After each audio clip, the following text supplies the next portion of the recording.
Mesyuarat Agung Sekolah Kebangsaan Perpaduan.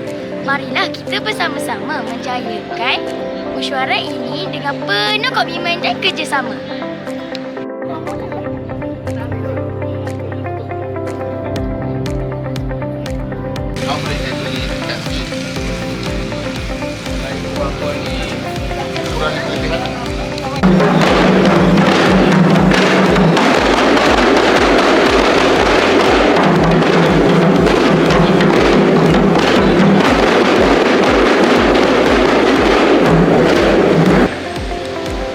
Ini semua adalah untuk kebaikan anak-anak kita di KC Perpaduan ini.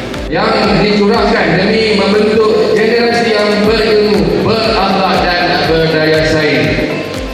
Sekarang YB Arafat sedang meninjau kawasan yang menaiki air.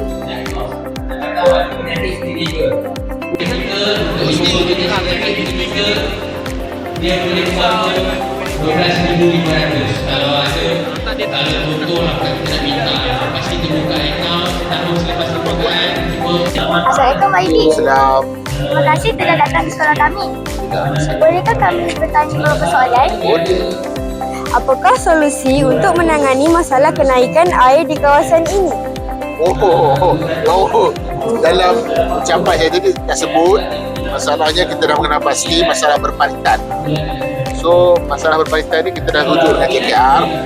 Mereka dah bagi cadangan penyelesaian. So, dia melibatkan pos sebanyak 142,000. Dana tu sebagai kirayan, saya dah cari insyaAllah. Dengan 6 hari bulan Mac ni akan dapat kelulusan. Lepas dapat kelulusan, kita akan serahkan kepada Majlis Bendarai Ipoh untuk sebagai pelaksana. Itu proses MBI pula insyaAllah. Yang penting sebagai kirayan, kita nak pastikan perkara ni kita cari satu penyelesaian jangka masa panjang. Bukan jangka masa pendek, jangka masa panjang.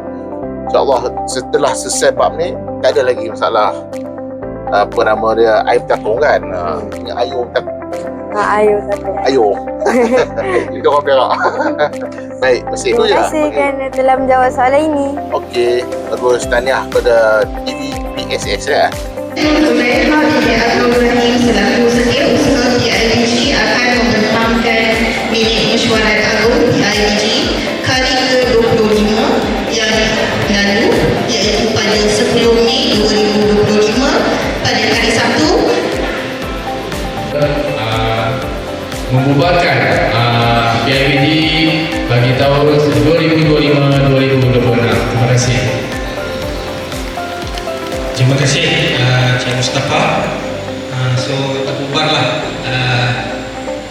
akhir jawatankuasa PIBG bagi sesi 2025-2026 dan kita akan membuat lantikan baharu.